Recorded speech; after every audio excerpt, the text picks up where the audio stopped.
And hello, everyone, and welcome to our NFL Film Studio here in Mount Laurel, New Jersey. I'm James Brown alongside of my guys, Phil Simms and Chris Collinsworth. And folks, joining us today, a real treat, a very familiar face. And he's also accustomed to Super Bowl Sunday. That will be three-time Super Bowl champion with the New England Patriots, seven-time Pro Bowler, Oakland Raiders defensive end, Mr. Richard Seymour. You have anything you want to gripe with Richard about today before we get started? I'd be easy on that Oakland Raiders stuff, though. I'm not sure that's, are we on the moving trail here coming up? Well, I'll say this. I've earned the right to be a free agent, so we'll see what happens. There you go. Hey, and he's got a smile on his face about it. Hey, keep in mind, we all know the Harbaugh Bowl is all set. But before we talk about the Ravens and 49ers in that Super Bowl showdown, we kick off the show with this question. Here we go again. It's the staff, Phil, that raises this question.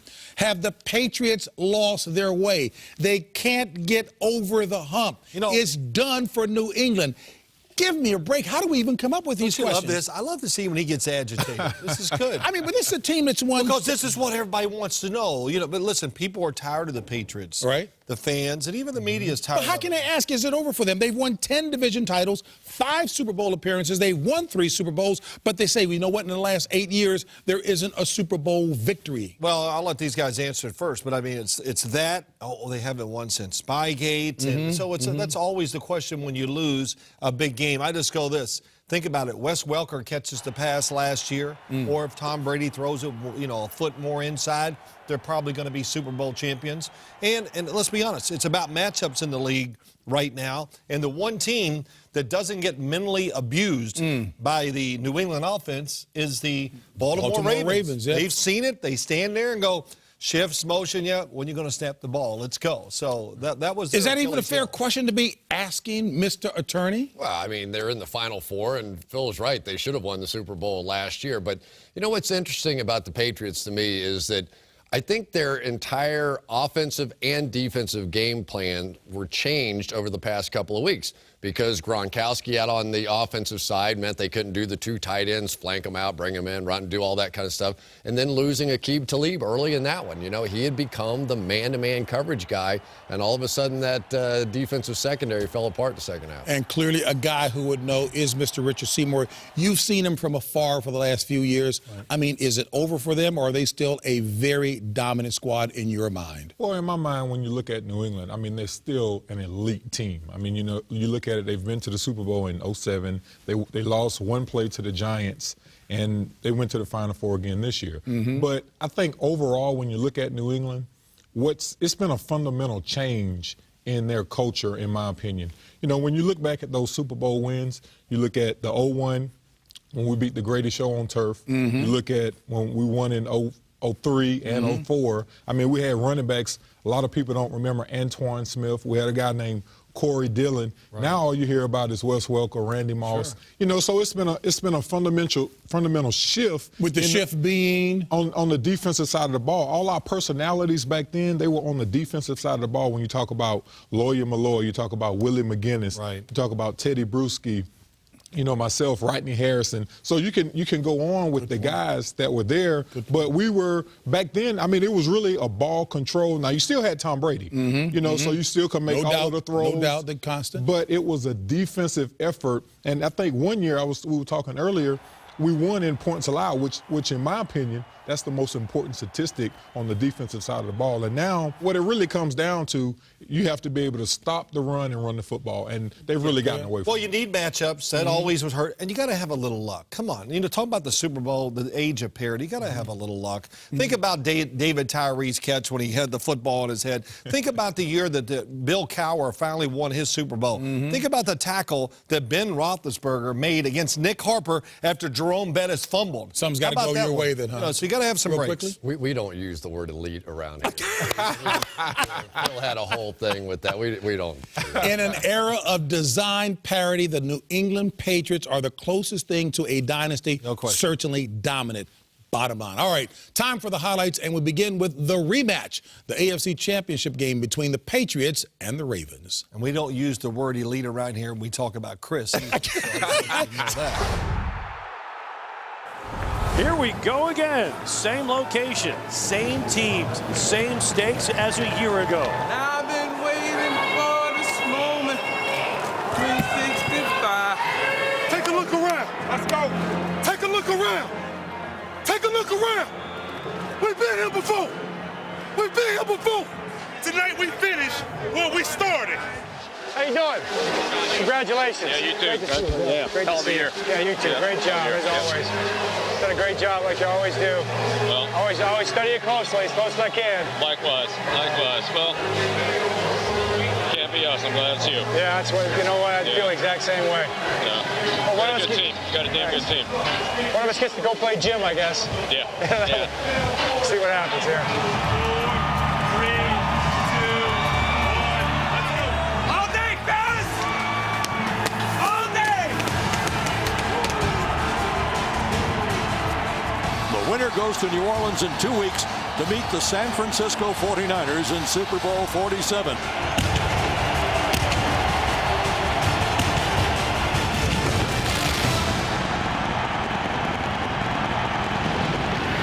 Pretty good deal, isn't it? We're gonna do it, honey. It's gonna be a hard mouth.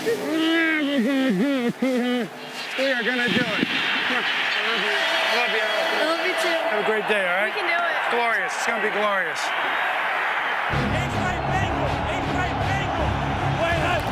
Perfect pockets provided the first touchdown drive of the AFC Championship. You all right, Joe? You got time, Joe? Flacco, short drop, looks right, nothing there over the middle. Caught!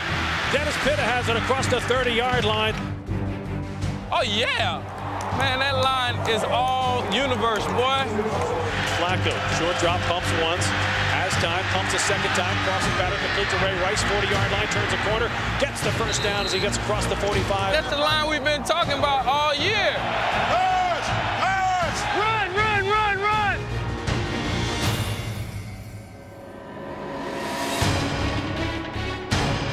Ray Rice gets 8 yards on first down. First and goal to go. Goal line, goal line, goal line, goal line, goal line, goal line. Go on, go on, go on. Yeah, pound it, Chips, pound it in there. Backs in the eye, give it to Rice, running left, hit in the backfield, stiff out, come out, in for the touchdown! And Ray Rice just schooled him as he found his way into the end zone.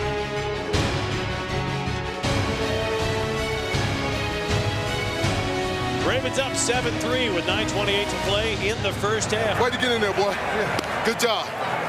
Way to finish the drive. Look, remember, this is a repeat play team. If they have a good play early in the drive, you know, it's a pretty good chance we're going to see it again. Let's get some points.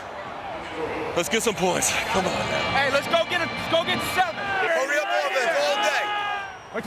Patriots going with a no huddle. It's away. Let's blast. Rifles it upfield. Tough catch. God dang it! Hey, they're going to 83. Off we go. And the Patriots making progress on this hurry-up offense. Continue to press them. Sense of urgency. Snap the football. Let's go, let's go. Let's go. Get ready, get ready. Brady quickly to the line. He looks to the right, he fires to the right, open touchdown. Patriots 10, Baltimore 7. A long game. It's gonna be a long game. Just get some things fixed. I hit Suggs right in the face on that last one. Oh, you rocked it. That was awesome. He was like, yeah, then he started saying something. They're weak. Hey, go after him. Go after him up front. Let's get to our eyes. 12 is not running. On a drive just before halftime, Tom Brady ran twice and hit 2 things he shouldn't have. He starts to run with it, going to run and slide. Hey! Hey, he's kicked him! What is that? Ooh, he puts the leg up to go at Ed Reed, too. I can understand him freaking out about that. That's actually a personal foul. He kicked him. Sorry about that. To snap the ball down, the kick is up, and the kick is good. The Patriots 13, Baltimore 7. We're in a championship fight. Things are going to happen. We need everybody positive energy, man.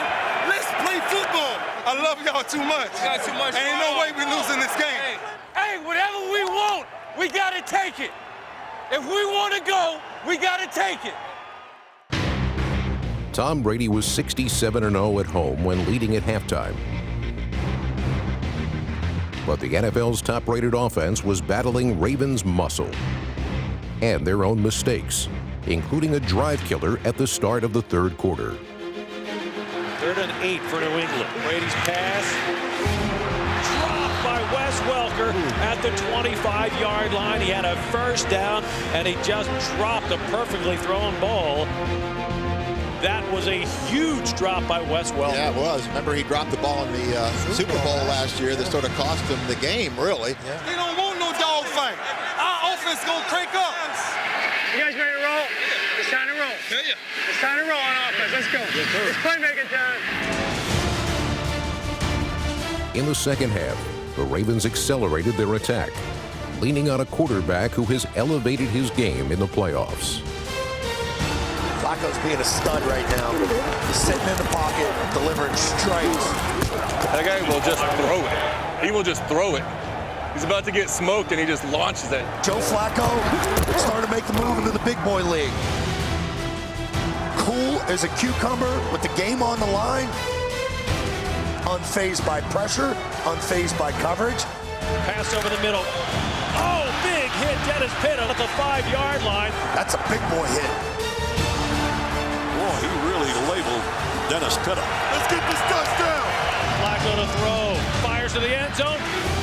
Touchdown, Dennis Pitta. This postseason, Joe Flacco has 8 touchdown passes and no interceptions. Bolden, touchdown! And Quan Bolden took the ball away from Devin McCourty.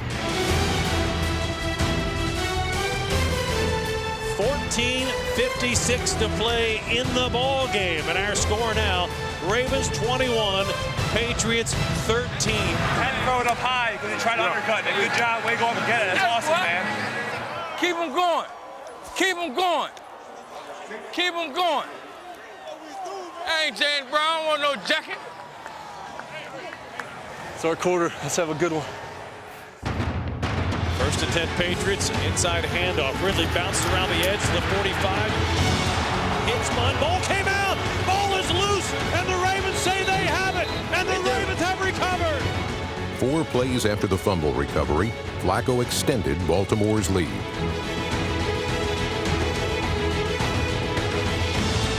And Quan Bolden, touchdown, Ravens! For Joe Flacco, the 3rd touchdown pass of the game. Jersey Joe is going for the throws. 11:13 to play. Ravens 28, Patriots 13. Now the Patriots are in big-time trouble. It ain't over. Not yet. Not yet. It ain't over yet. Not with Brady. We've been here, Lou. We've been here, Lou. Let's go. Come on. We will win it. I know what you mean. Let's go. Alpha, look out. Can't relax on Tom Brady for 1 second. Not even remotely. But this wasn't vintage Tom Brady. For much of the game, he was out of sync and off target. 8:35 left to play. 4th down and 4. The big play of the game. Brady drifting to his left. He's going to have to throw the ball. Incomplete in the end zone. The Ravens defense stops New England. And the Ravens will take possession of the ball with 8:27 left to play. Just a couple stops, man. We're ready to Super Bowl. A couple stops. With each defensive stand, the Ravens were a step closer to New Orleans. Brady in the shotgun to throw on 1st down. Has time. Pass deflected and intercepted by Donnell Ellerbe. And the Ravens are closing in on destiny. I know it's early, but congratulations. You deserve it. I know it's early. Harbaugh Bowl. It's going to be special. Let's finish this on first. We're going to finish. One series. One series. One more series. 1:13 left in the AFC Championship. The Ravens have kept Brady off the scoreboard in the second half.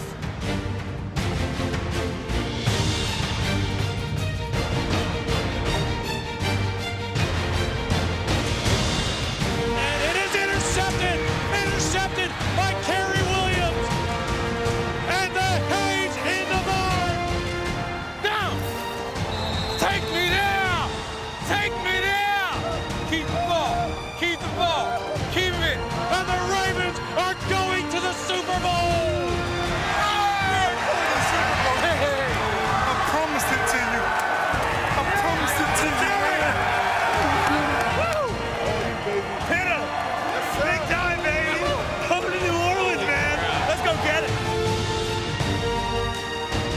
ride continues for Ray Lewis. Oh, what a feeling for these Ravens. Well, that's heartbreaking. And that will take care of the Patriots season here in the AFC Championship game. My gosh. Oh, man.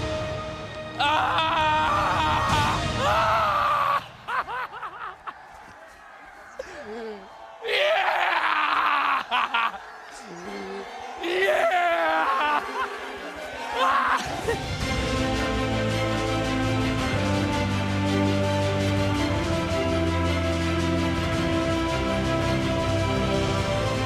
They have been so close, so many seasons. Now, this group of Ravens that has been chasing a championship can finally end that chase in the Super Bowl.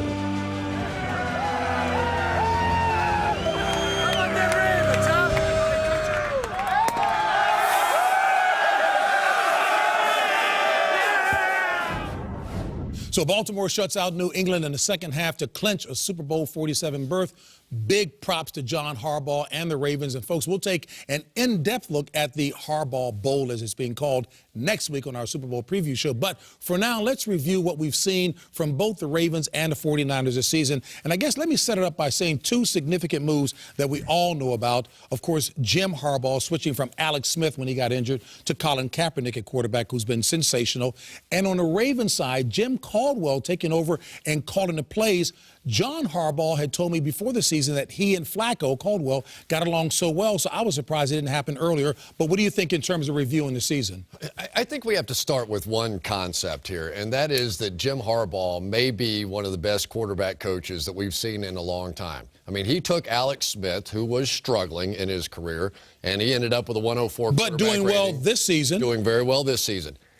Not well enough to stay on the field, obviously, and now Colin Kaepernick comes in. They put in basically a brand new offense for him, and yet it is his throwing that is making the difference in this game. Atlanta tried to take away the run for Colin Kaepernick, make him beat him from the pocket, which is exactly what he did.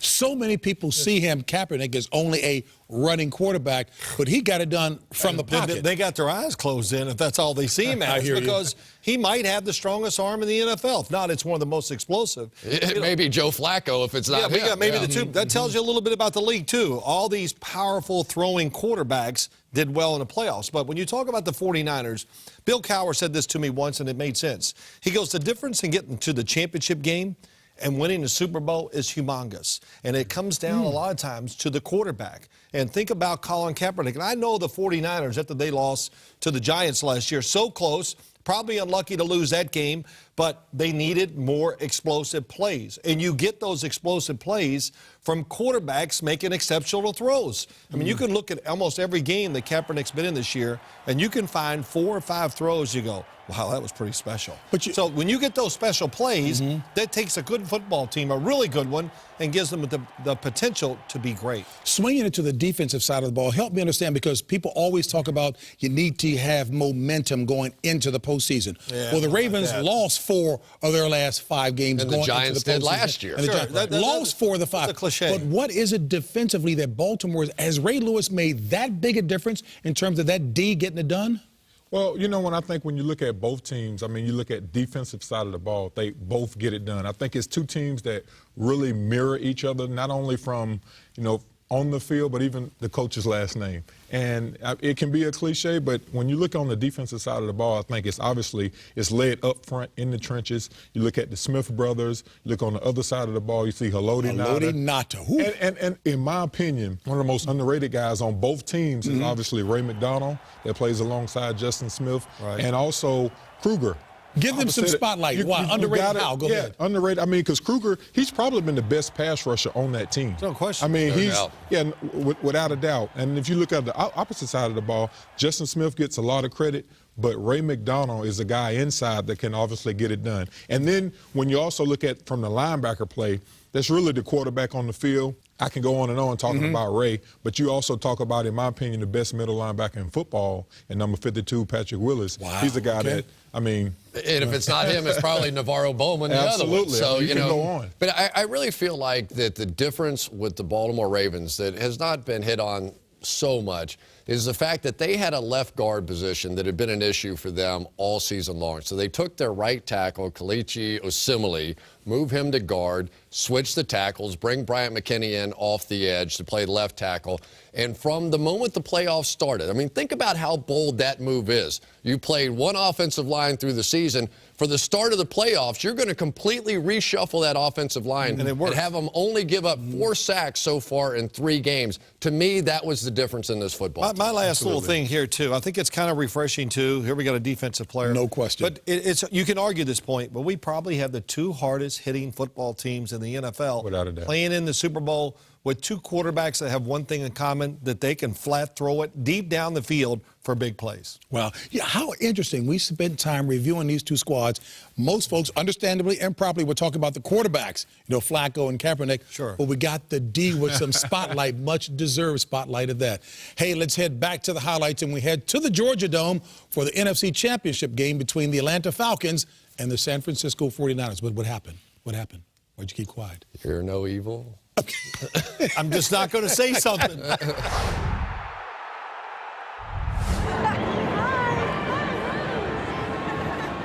As little Jack Harbaugh can attest, these NFL playoffs have become a family affair.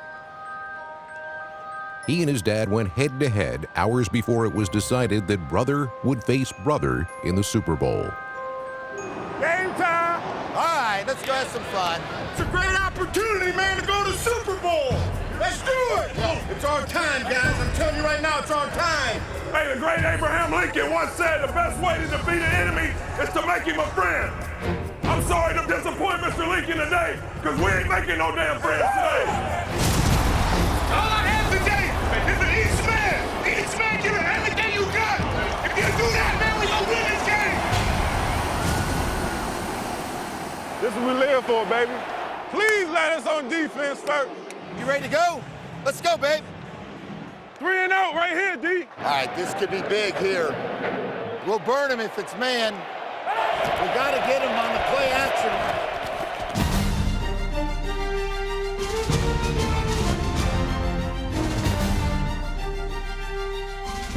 Then it's caught! Touchdown Atlanta! Quintaurus Lopez-Jones catches the touchdown. Hey, I told you it could have been a big one. Yes, what should have been a big one was a big one.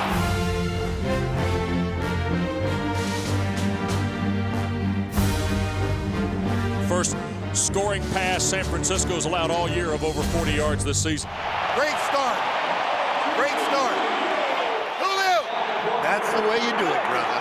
You one-on-one all day, all right? You're going to be one-on-one. On his way to an 11-catch afternoon, Julio Jones helped the Falcons build a 17-point lead.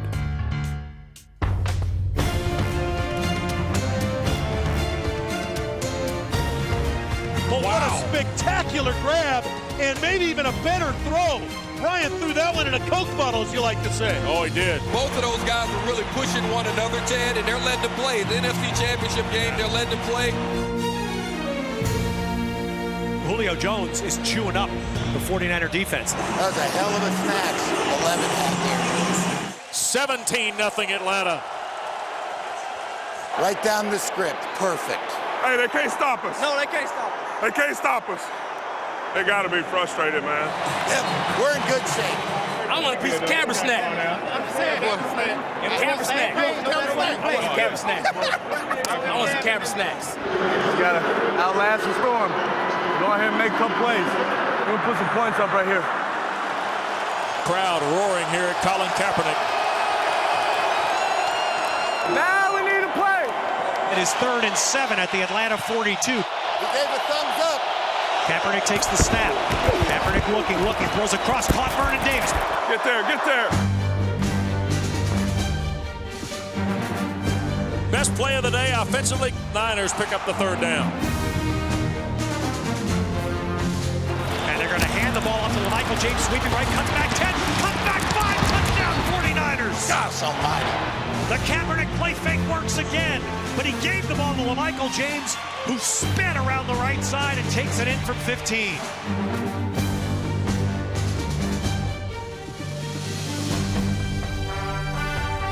San Francisco's got momentum in the building. I kind of stayed there because the quarterback was inside, so that's what we play as a quarterback. I don't have that back. We got to calm it down and play football. Play our defense. Yes, sir. Right? We got to be better.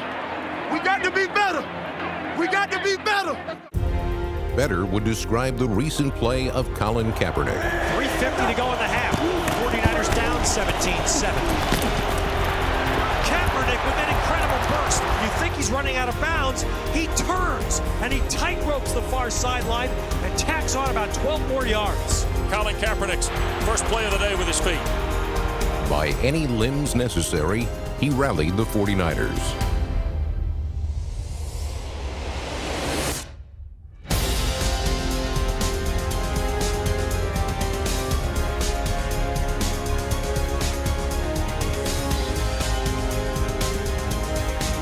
The no longer forgotten Vernon Davis set himself up for 6. Under center, he's going to turn, play fake to Gordon, booting to his right, lobs one out to Vernon Davis in the right flat for a 49er touchdown. Well, if you were wondering where Vernon Davis has been all season, I think he's been camped out in Atlanta. You got to stop that tight end, bro. That's ain't nothing else needs to be said. That's big. I love the eye of the tiger you got right now. Woo-hoo. Back in it. I hope they didn't think it was over. I hope they didn't think it was over. They got a game now. Let's take it over. Hey, if we can score here, if we get it back, that'd be huge, because they're getting it at half. So score. Hey, Matt, let's go get 7 right now. We got 3 timeouts. Got all the time in the world.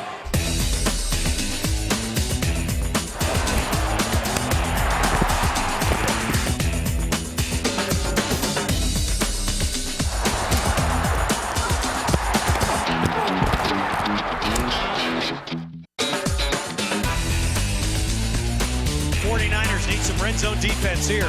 This could be a touchdown to Tony. Tony's got to win. 29 seconds left. Bryant looks. Matt's going to throw. Gonzalez, touchdown Atlanta. Yes!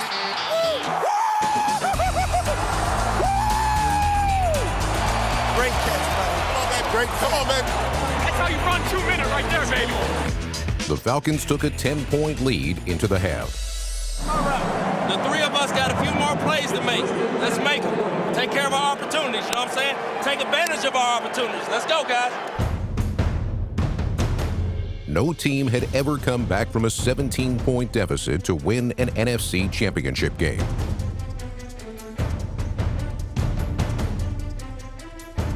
The 49ers mounted their 3rd straight scoring drive of 80 yards or more.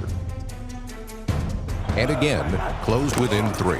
Gore going to the right, driving in, touchdown 49ers. And the game's back on with 10:47 to go in the 3rd. Falcons 24, 49ers 21. Come on, man. Keep it up. Keep it up.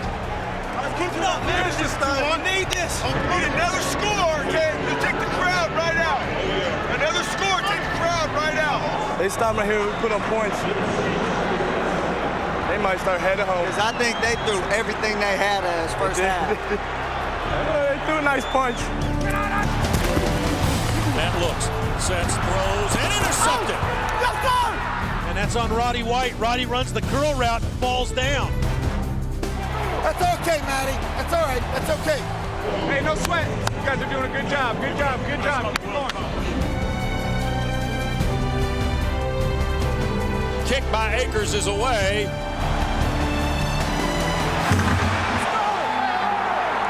It hit the upright. It is no good. Let's go. That's not good for San Francisco. Play our game, D. Play our game. The Falcons still led, but their grip was slipping. Fumbled snap, ball down. Who's got it? San Francisco got it. It's palpable. Yes. The apprehension, because they know how close the Falcons came to blowing one last week.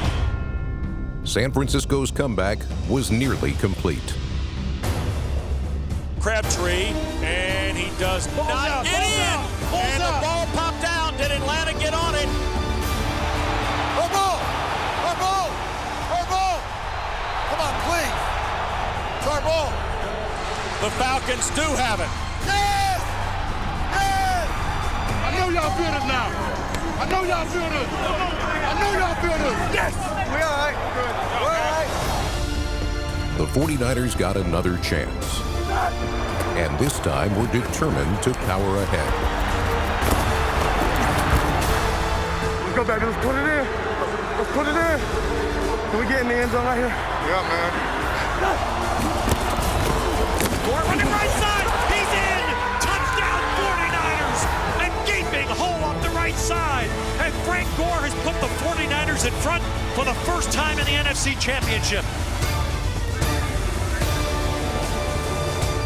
Got him on the ropes, knocked their ass out. Let's go. Way to dominate up front. What's up, Cap? Way to dominate up front. Let's go now. Hey, you got to believe it now. Let's go. A lot of football to be played, guys. Oh, we know that. Hey, Matt, let's go. This is all we get. All we look for is this place right now, this situation. 8 minutes, fellas. Everybody play smart. Play the best football we got. I need your best coverage, y'all. I'm talking about don't look at the quarterback or nothing. Wherever, look at these numbers. Wherever that man go, you go. And stay low. Matt Ryan has made a career in Atlanta in 5 years of late drives. Oh my God. And he did it last week.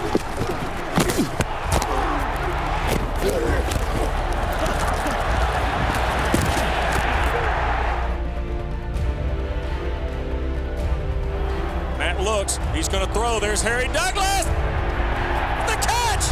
Falling down. San Francisco said it hit the ground. I think he caught it. No, he didn't catch it. Douglas reached out, caught a ball diving, cradled it with his left hand, and hit the ground, cradled up against his midsection. The ruling on the field stands. And the significance is you can't oversell it. Ball hit the ground, and it moved, and it's still a catch. Hey, this is so much fun, isn't it? Let's do it. So much fun. Let's go do it. Hey, it's on us, man. It's on us. 2 minutes. That could be the most uplifting 2 minutes of your life and can gut you. And somebody's going to get gutted here in these last 2 minutes. We're going to stop them. They're not going to get it in.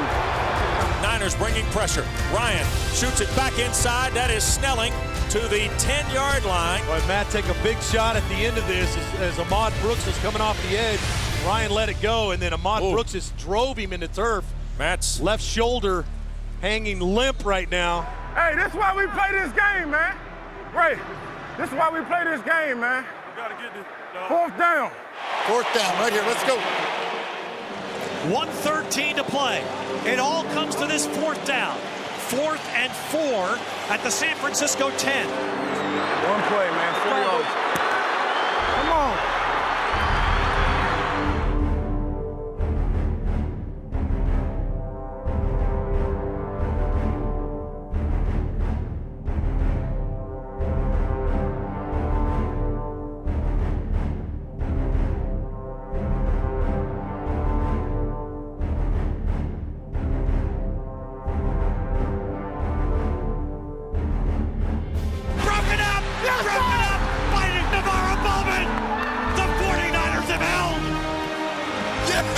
The 49ers will live their dream. They put it on the defense, and the defense got it done.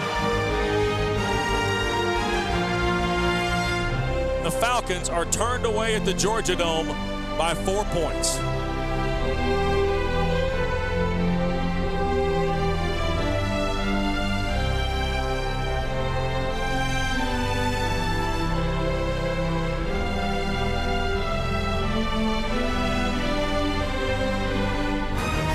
And the 49ers are going to New Orleans, Super Bowl bound. Hurricanes and beignets for breakfast. Boom! We're going to the Super Bowl!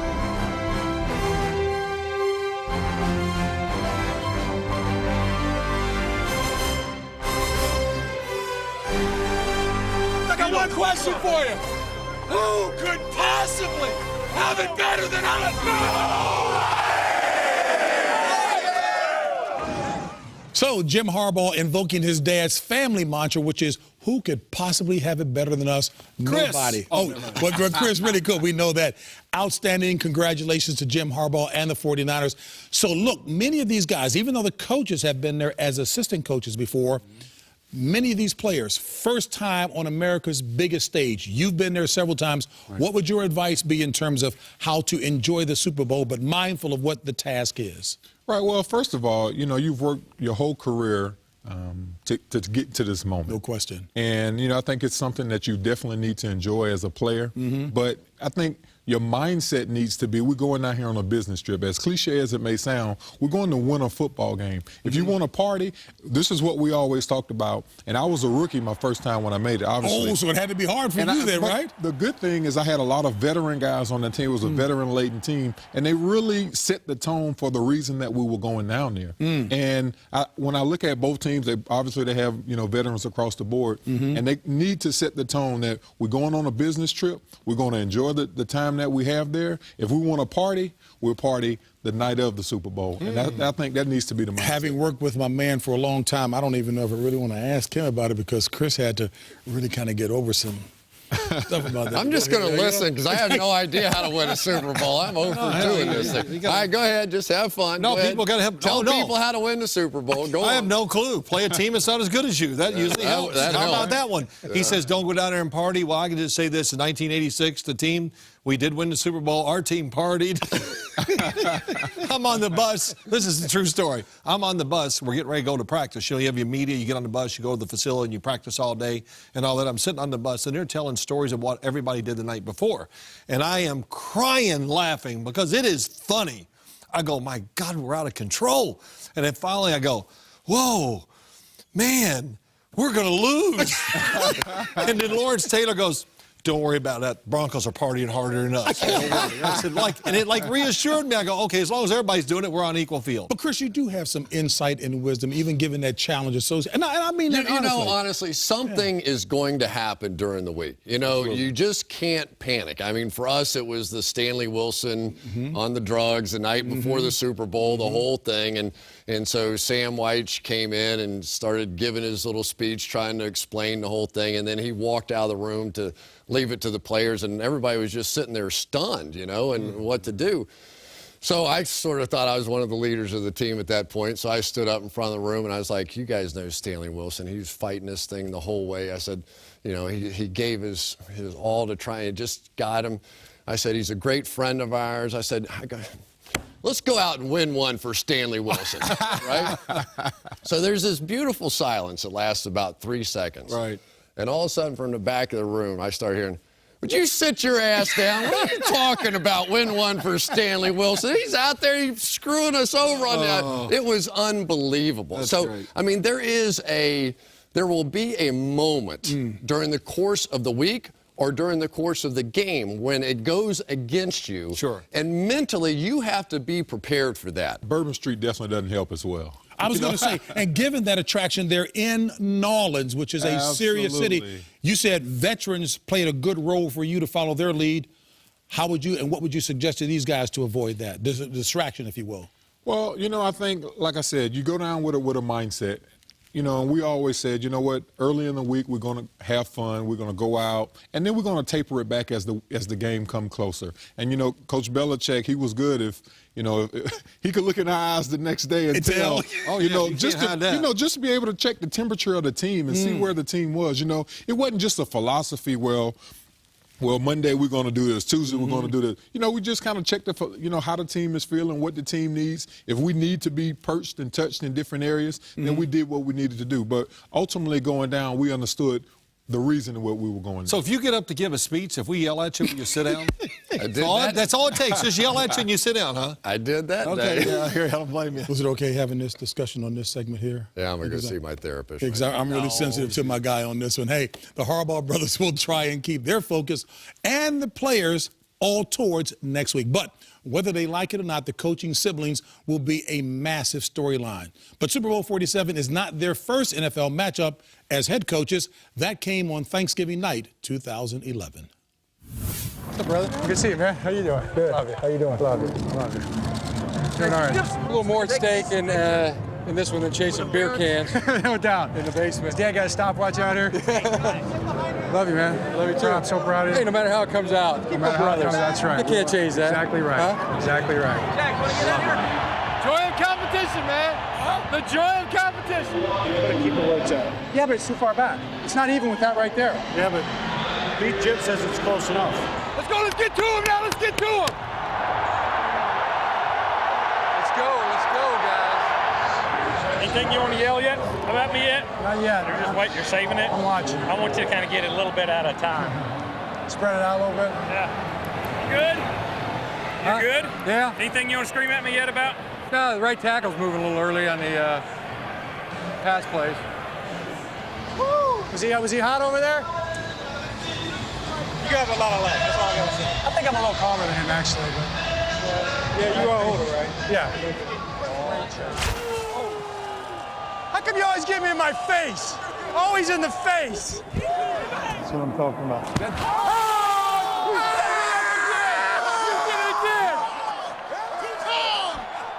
Twice!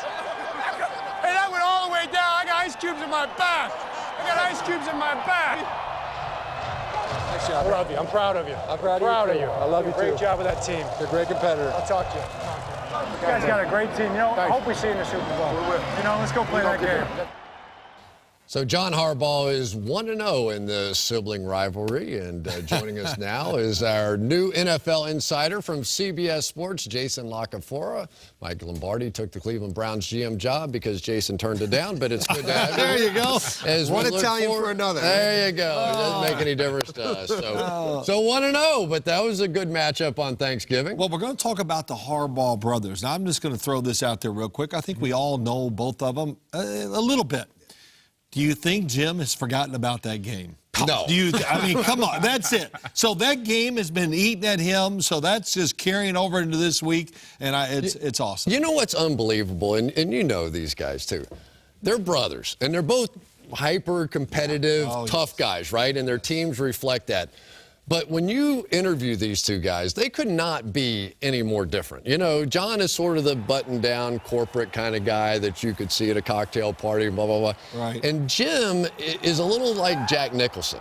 You know, I mean, you're kind of having a conversation with him, and he's so intense, and then all of a sudden he'll give you a little smile, and then he goes back into this thing. You're never quite always on sure. edge. Yeah, Yes. and I think as a player, there's some positives to that because you want to think your coach is a little crazy. Well, I think the game is about being on edge. I mean, boy, you played at a place up in New England for years. They keep you on edge up there, too. So that's a good thing. Absolutely. And I think when you look at both of these coaches, you know, just from talking around my buddies around the league about, you know, both Harbaughs, Right. you know, Jim obviously is the fiery, you know, in-your-face attitude, but his team reflects that, and they play that way. I mean, obviously coming from, you know, Stanford and what they've been able to accomplish there, and then obviously here in the National Football League. Being in the Bay Area, doing it in the first year, I mean, that's been, you know, remarkable. Yeah, I mean, I live in Baltimore, so I see a fair amount of John. And really what I always get a kick out of is when Jack's there, the dad. And to me, John and Jack are a little bit more similar than Jim. I think Jim is a little more tightly wound, a little bit more, you know, kind of tough exterior. And John has that as well. But, I think John's a little more self-deprecating, a guy who maybe, I don't want to say doesn't take himself as seriously, but I think maybe sometimes a little bit more in on the joke. You know, I like to say this about him. I think they're the same guy. I really do. I know what you're saying, and I understand that. But I think John just tries to hide it. That's all. I mean, that's a pretty good job. I mean, because it really, I've been with him where he just couldn't. and so he just tries to, okay, he plays the role, but deep down he's as tough. He is absolutely every bit as tough as Jim is. He just doesn't quite show it to the public. But you think about these two guys now. They have collectively coached 7 seasons in the NFL, and they have made the playoffs 7 times. Yeah, it is. I mean, this is just beginning at this point in their careers here. Absolutely. Well, when I look at him, you know, obviously me now being a free agent, you know, you look at John. He's himself now. Go on with it. But you look at John and you look at how his players gravitate toward him. I mean, you look at him on the sideline, they're always hugging him. And, I mean, it's just the affection that he shows and how he talks to the players. I think he treats them like men and, you know, he gives them enough rope, but also knows how to push the certain buttons on the team. So, I mean, that's one thing that, yeah, you know, John probably took over the hardest locker room in the NFL with Ray Lewis, the defense, and everything that was there. And it took a while, but now the team is truly melded into one big group, and he is the leader of that football team. And he deserves some credit for that because it was such a one-sided team. It was a defensive football team. Absolutely. And bringing in Joe Flacco and slowly making this a balanced team, to me, is the difference. You know, the fact that now you could tell the defense has plenty of respect for that offense and Jacoby Jones on special teams. The balance on this team is the reason they're in the Super Bowl. Well, and to Richard's point, if you saw the way he was rubbing Ray Rice's head, you know, and the way he even, and then Ray Lewis after the game kind of rubbing his arm. I mean, that level of affection, I don't know that you see that all the time in the NFL, and I don't think you'd see it from his brother. You know, can I just say one more thing? Were you really, like, trying to get Lombardi, you know, did you help get that job? I served as his agent. I wanted this chair so bad. I'm like, whatever I have to do to get Lombardi back to the NFL. Just be careful what you wish for. There, big guy. All right, now it's time for one of the most popular highlights of the year from our friends at NFL Films. Here's the 2012 NFL Follies. So does anybody ever tell you guys that this is extremely awkward when you put cameras right in our face? Oh, I'm supposed to say something? I got nothing funny to say. I don't either. I'm not Brett Favre. Sorry to let them down. Let's go, guys. It's a game. It's a game out here I want to play in.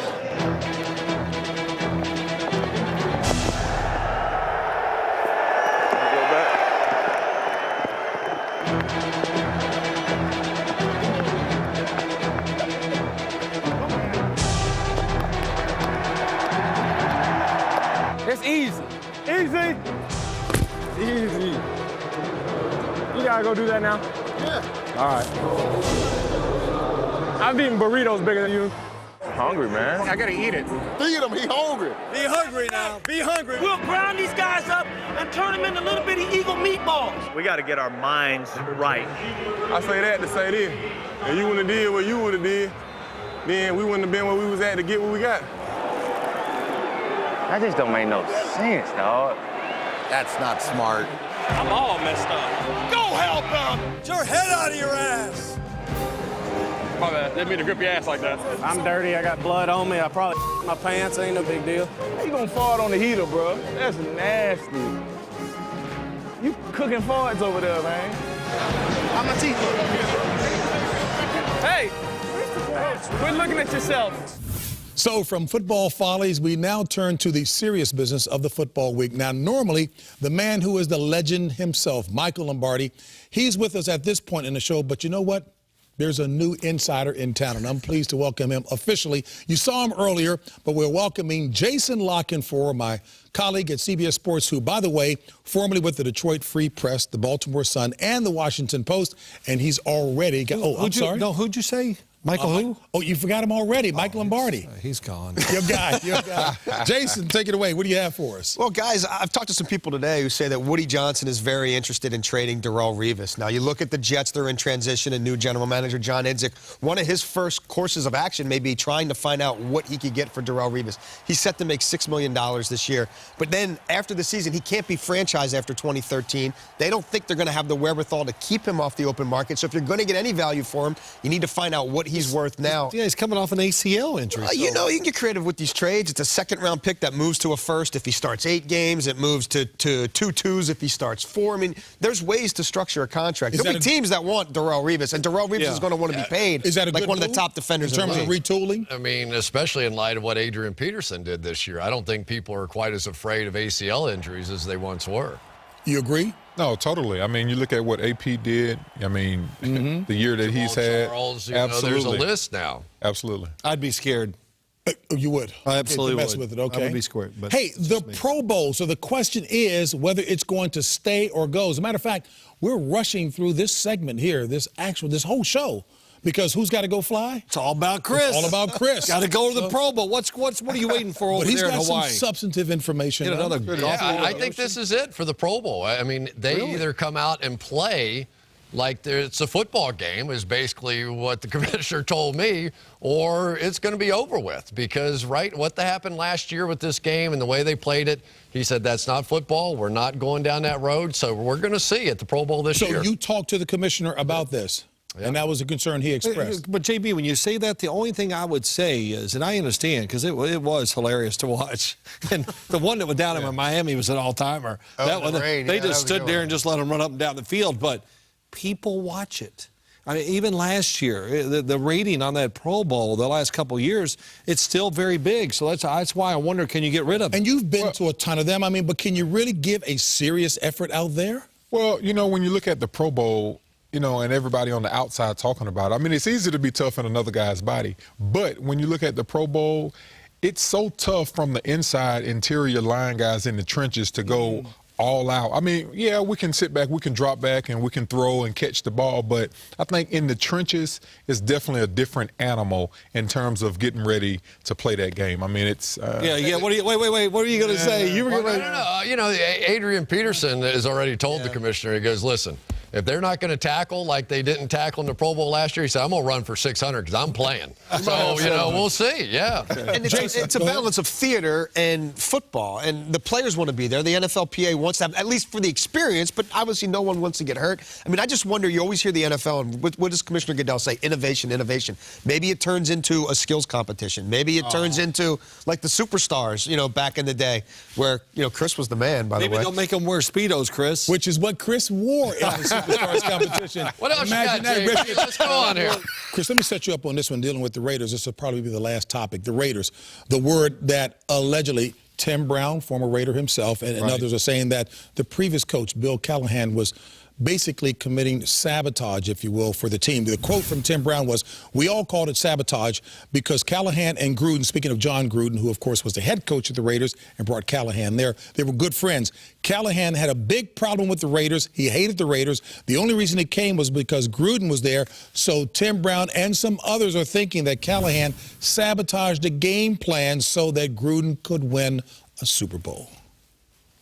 I think we'll hear some retractions on those comments before the week's up. I mean, it's really not even worthy of a comment. I mean, come on, nobody threw the Super Bowl because our buddy was coaching the other team. The interesting question for me is talking about, and it's pretty well been confirmed that they did change their game plan on Friday before the Super Bowl, and that was only a 1-week Super Bowl, didn't have the 2-week span. Was Al Davis involved, and did he ask the question, do we really want to be a running team and not a passing team after we've been throwing the ball all year? That's something that really only Bill Callahan can answer. All right. Well, just as being a Raider, I think I'm not surprised at anything that would come out of there. But what I will say is this. You've heard the history of the Raiders. One thing that I can always assure you of is that we always tried to win, no matter what. So in terms of those comments, I mean, I wasn't there when all of that took place with Jerry Rice and those guys and Tim Brown. But winning, I think that definitely crosses the barrier. If, as Chris said, if there isn't a retraction, I think you look at that statement that was put out by Callahan's lawyers, and they used the word defamation. That was not a quirk or a coincidence that word was used. That was a shot across the bow saying, if you're impugning my character, this guy's calling plays for the Dallas Cowboys next year. He's still in the game. If you're saying that I tanked the Super Bowl, then you either need to back it up or back off of it, because you could be sued. Strong point, Jason. All right. I'll save all the segments we've done. Information, Jason, this is the best one we've ever had. The best is yet to come. Great. You were great.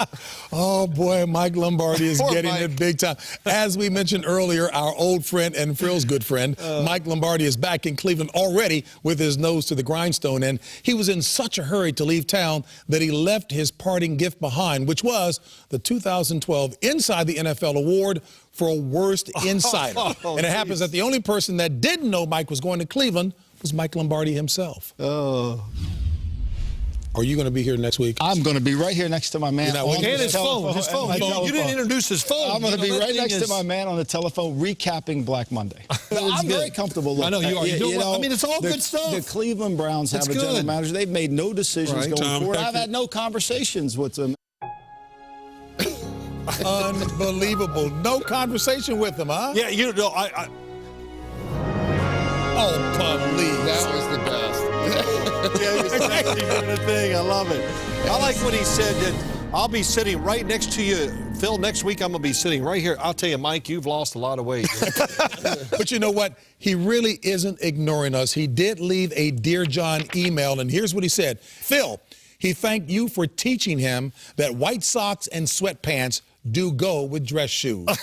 Nice comment on that one. Chris, he saluted you in your never-ending battle to bust on Phil. Oh, there you go. One of those battles. There we go. And, God, he takes a real shot at me. He may have had mention of my ability to devour an entire rack of lamb. Don't laugh at that, Richard. And my Hall of Fame ethic with dental floss as a result. There we go. But he did finish up by saying, you know, you are living a great life when you find people that make goodbyes hard, and this was one of the hardest for me. Hey, Mike, we love you very much, no matter what we may have to say about you.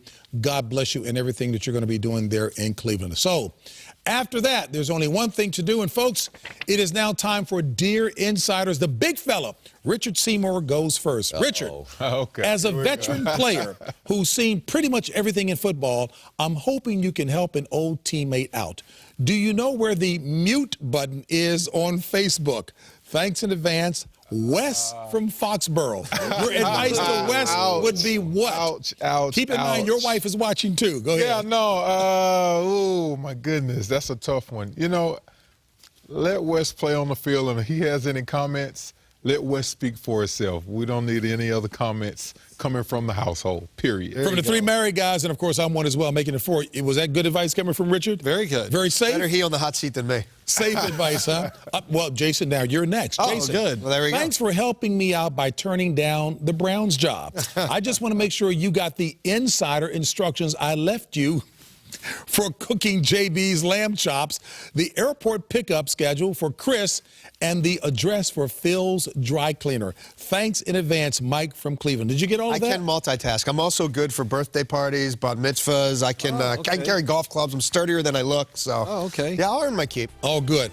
Wow, they let Chris. He let Chris go. He must really like Chris. He didn't have one for Chris here. We know you're heading to the beach right now, so I guess that's why they didn't have a Dear Insider. Any thoughts for those of us who are still working?